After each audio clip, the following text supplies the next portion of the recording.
Hey stargazers, how are you doing and how was your week? Perhaps more importantly, can you feel that slightly easier, breezier atmosphere that's pervading at the moment? It's lush, isn't it? And we are still very much fixed in Taurus season. The sun is currently at 18 degrees Taurus. But since Mercury made his ingress into his hometown of Gemini a little while ago, and you yourself might have felt that let up of heavy energy, perhaps, in terms of how you think, how you talk to others, how you want to engage with others. It might be a little bit more flowy, a little bit more fluid for you, just a bit easier. It's quite nice having Mercury in his own sign, because not only is he confident, that he's quite calm. Yeah, if we remember that Mercury is really responsible in large part for our nervous system, for our nerves, for our anxiety. When he's home, he's quite chill and perhaps more confident than he normally would be. So yeah, this is a good place for him to hang out, and he's quite happy there. And I think his turn going retrograde in Gemini is going to be pretty useful for us all, actually. So just to recap on those dates for you. On the 15th of May, retrograde will commence at 16 degrees Gemini, and then he will go on to station retrograde on May the 29th. At 24 Gemini, and we'll talk about that a bit closer to the time, but for now go and take a look at your own chart, see whereabouts that is by house, any planets you've got there, because that's going to feel the focus of this retrograde. A little closer to us in the time and space continuum at present, however, is Venus, who's just ingressed into Gemini today. She's at 02122 just now, and she loves being in Gemini. Those of you who follow on Instagram will probably have noticed I get a little bit cross at lazy astrology, at pop astrology, that just writes this off as quite a derided version of Venus in my eyes. I think the term we have here is prick tease. Which is really vulgar, right? Lead them on and lead them astray kind of archetype. But I mean, that's not to excuse poor behavior in anyone. We should always have respect for other people's boundaries, other people's desires, other people's wants and needs if we choose to interact with them. And I think that is something that Gemini can forget. Gemini loves interaction for interaction's sake, isn't always so concerned about ethics and the emotional response it can provoke. That given, Venus in Gemini can be a real test for everyone, I think. When we have Venus in Gemini, she's footloose, she's fancy free, she's chasing the butterflies, she's very in love with her world, in love with her inquisitive, curious side.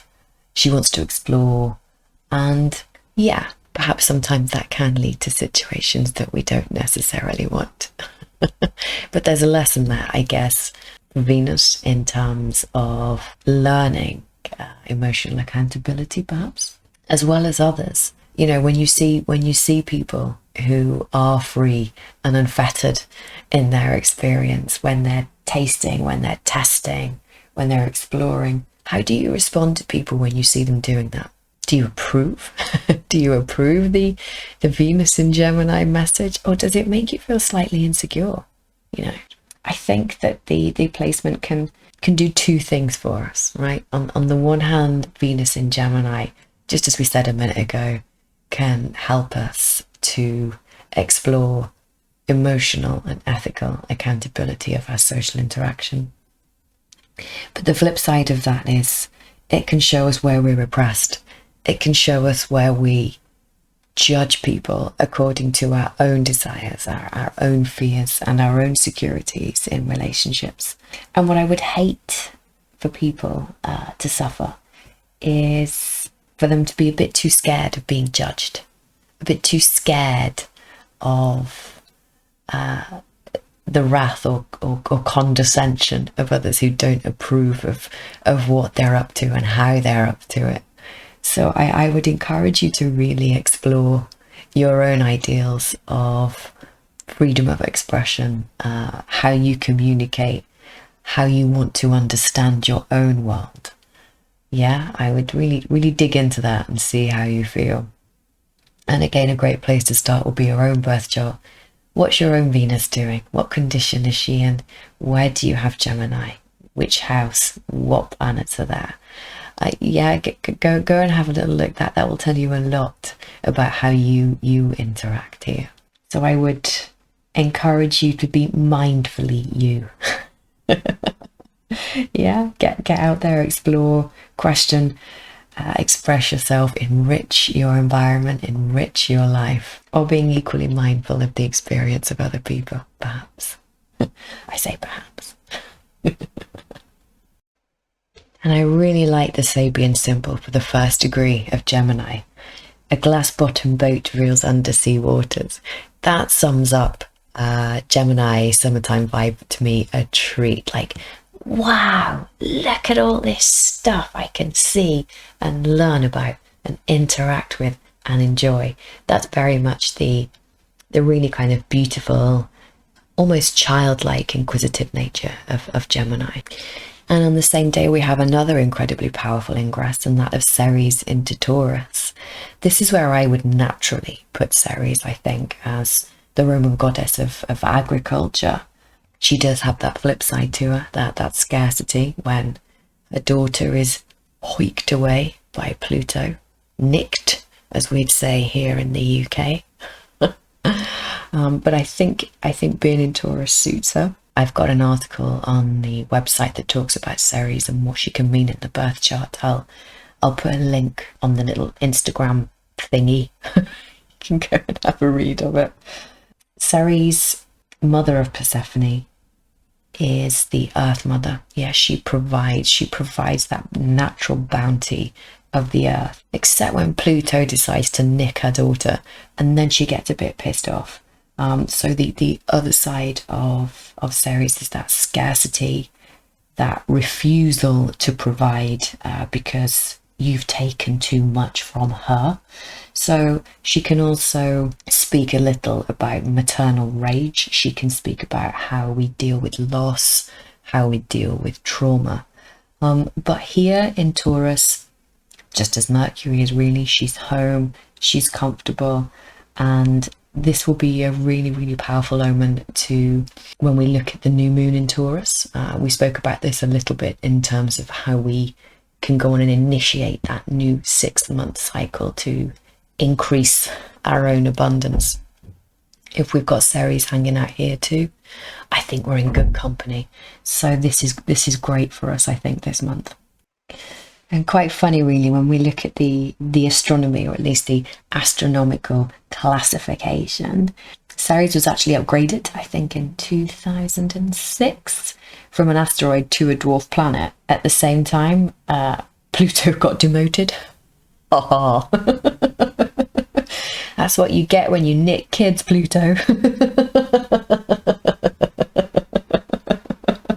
So yeah, don't underestimate the power of Ceres, and I urge you, go and check out where she is in your chart. How's she hanging out with you? What does she represent? How does she speak to you in terms of the loss of what you cultivate for it to return later in a slightly different guise, not completely your own? How are you prepared to let go? How are you prepared to nurture without condition, without ownership? So yeah, it's an interesting one to read into. But all in all, I'd say today the goddesses are smiling upon us. So make the most of it, and make sure you get out in nature at some point. Remember, we said last week, you don't have to be in foreign climes. You don't have to be living that perfect Instagram lifestyle. But do stick your head out the window and do breathe some proper oxygen. Pure, raw, unfiltered, breathe. As Gemini themed as this week is, we are still in Taurus season. So make sure you just get some green in some way, shape or form. Anyway, let's move ourselves on to tomorrow, which is quite an exciting day for those of us that follow the nodal journey, that follow collective astrology.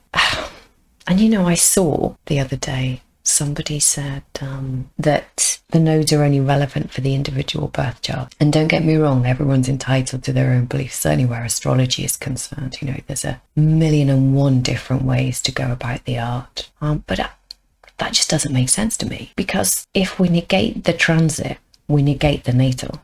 The energy is there or the energy is not there. You know, the whole premise of a birth chart to me is that you've embodied the astrological planetary motions of the minute you were born, and that's the resonance you specifically chose to carry through with you during this lifetime.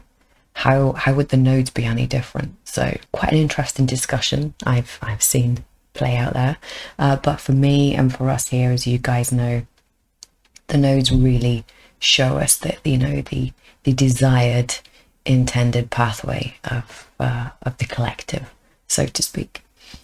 So very interestingly, tomorrow we have Mercury, planetary ruler of Gemini, conjunct the North Node at 10 degrees. So Mercury conjunct the North Node, this feels like, you know, like bright ideas to me. We've got Mercury at home. It's quite comfortable. It's quite chill. And conjunct the North Node, to me, this is exactly where he's meant to be right now. We've still got Taurus season going on. We've got the Sun in Taurus. We've got Uranus as a long-term transit in Taurus. So we have this lovely embodied higher mind, an illumination of that actually going on at the moment, which makes Mercury able to call the bullshit, not in a slippery sort of like chat or malicious kind of way, but just I see your nonsense and I'm calling it out. So I think we'll have that as one aspect, but equally this ability to stand with people and communicate with others in a nice, calm, pragmatic manner. And let's not forget, we've also got the moon passing over Uranus, which adds to that kind of emotional, would we say stability? I guess we're possibly more comfortable with that higher aspect at least. And there's certainly room for divine inspiration here, where, you know, the emotional body can be a great conduit of the higher mind aspect. It can be quite an energizing aspect for the moon. As you know, emotional attachments of the past can be severed under this kind of aspect. And we do have this every month, of course we do. But with Mercury here conjunct the North Node, I think that really bodes well of just ditching the slough, you know, is it true? Is it relevant? Is it helpful? Is it going to help you progress in life? No, call it out, move on. That's how that feels to me. Remember to check where your own Mercury receptor is though. How does your Mercury work, you know, by house and by sign? Equally, where do you have 10 Gemini in your chart? What's going on for you there? But yeah, this will be a really kind of illuminating day, I think. Enjoy. And now on to our new moon. Yay! Our new moon at 21 Taurus on the 11th of May. We do get to embark on a whole new cycle of Taurean lunar energy for the next 6 months. We only get one a year really, so make the most of it. This will speak to your finances, your financial security, what you have for yourself, what you want to cultivate for yourself. What do you want to have for yourself in the future? When we have a new moon, remember, we're planting the seeds. We're going with that energy. We're focusing our intent on what we want to magnify for ourselves in the future. And as we said a minute ago, we've got Ceres in the same sign. She's kicking around the 1st degree and she's in her positive aspect here. Nurturing, cultivating, helping you to till that soil. And then applying trine to Pluto retrograde to really penetrate that subconscious with a sextile to Neptune. I don't normally use sextiles too much in transits. When we look at mundane astrology, a sextile can show perhaps a flicker of opportunity, a good place to be. Whereas in the natal chart, there are aspects you can cultivate and nurture and grow. But I like this one, this sextile to Neptune. It's a nice touch. It's got that lovely kind of sensitive support Interestingly, we've got both Chiron and Uranus at 11 degrees. We should probably talk more about Chiron in depth at some point, and it's linked to things like epigenetics, karmic trauma that can be healed in this lifetime. But certainly in Aries, this can bring up resonance of healing our fears, healing where we're too scared to initiate, too scared to go forward. And given the fact it's at the same degree as Uranus, I think that's a really, really healthy sign that this whole new moon can help us with that higher mind frame, can help us with our fears, can help us to do something new. And what better new thing to do than to get yourself some abundance on the go. Go for it. A nicely powerful new moon there, guys. And last but certainly not least, we have our Jupiter ingress into Pisces on the 13th of May. Feeling this one approaching has perhaps affected the way I've interpreted the astrology for the month. It's just got a more beneficial vibration to it, hasn't it? And this really feels like a win-win to me. We've got the planet of joviality, love, expansion, learning, cosmology, natural law, dipping his toes in Pisces. And so I think we're going to see this lovely return to sensitivity, idealism, and faith in humanity, but in a powerfully creative and robust way. He's only here for a short while, because he will be returning back into Aquarius for all of you who have unfinished business around those degrees. And then he'll be coming back and making a more permanent entrance later on. But for now, let's enjoy him. Let's see what he brings. This lovely connection to source being magnified, you know, compassionate service in a way.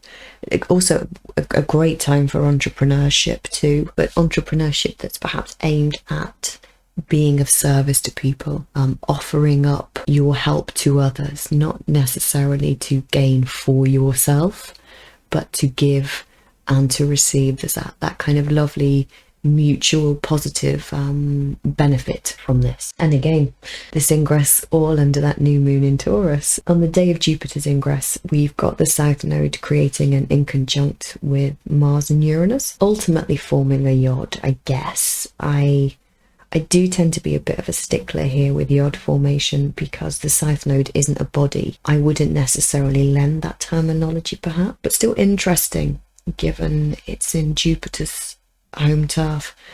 And this is with two feminine signs, you know, we've got Mars in Cancer and Uranus in Taurus making that sextile. So will the South Node or the past bring this gift of enlightenment, this ability to readjust ourselves? Certainly given that trine to Chiron, I would imagine so. I certainly see this as a very optimistic aspect. So that's all from me for now, guys. It feels really good to bring you a positive week of astrology. I like these transits, hey? Remember, if you want to book a reading, you can head over to the website and do that. If you want to check out more regular posts, they'll be on Instagram and on Facebook. Sending you my love, and we'll speak again next week. Take care.